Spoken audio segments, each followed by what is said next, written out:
തള്ളെ ഇവൻ പുലിയാണ് കേട്ടാ. ഇത് കേൾക്കുമ്പോൾ മനസ്സിൽ ഓടിയെത്തുന്നത് ബെല്ലാരി രാജയാണ്.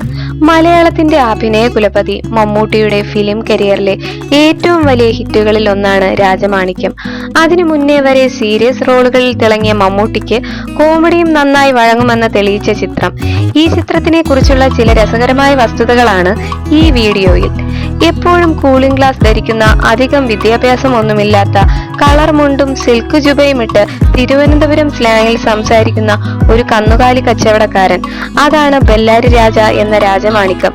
ഹീറോയിസത്തിന് മറ്റൊരു നിർവചനം നൽകിയ കഥാപാത്രം. ആരാധകർക്ക് അപ്രതീക്ഷിതമായൊരു റംസാൻ സമ്മാനമായിരുന്നു ഈ ചിത്രം. പാലക്കാടുള്ള ഒരു പോത്തു കച്ചവടക്കാരനായ കെല്ല മുഹമ്മദ് ആയിരുന്നു ഈ കഥാപാത്രത്തിന് ഭാഗികമായ പ്രചോദനമായത്. ആദ്യം ഈ ചിത്രം സംവിധാനം ചെയ്യാനിരുന്നത് പ്രശസ്ത സംവിധായകൻ രഞ്ജിത്ത് ആയിരുന്നു.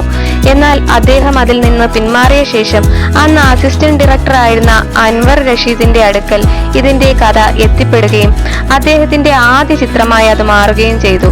പ്രൊഡക്ഷൻ ടീമിന് ഒരു പുതുമുഖ സംവിധായകനെ ഇത് ഏൽപ്പിക്കുന്നതിൽ തീരെ താല്പര്യമില്ലായിരുന്നു.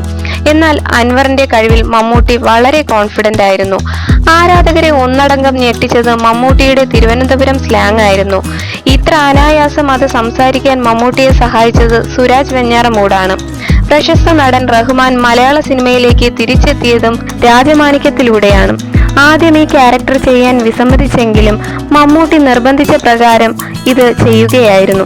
ഷൂട്ടിംഗ് തുടങ്ങുമ്പോൾ തിരക്കഥ പൂർത്തിയായിരുന്നില്ല.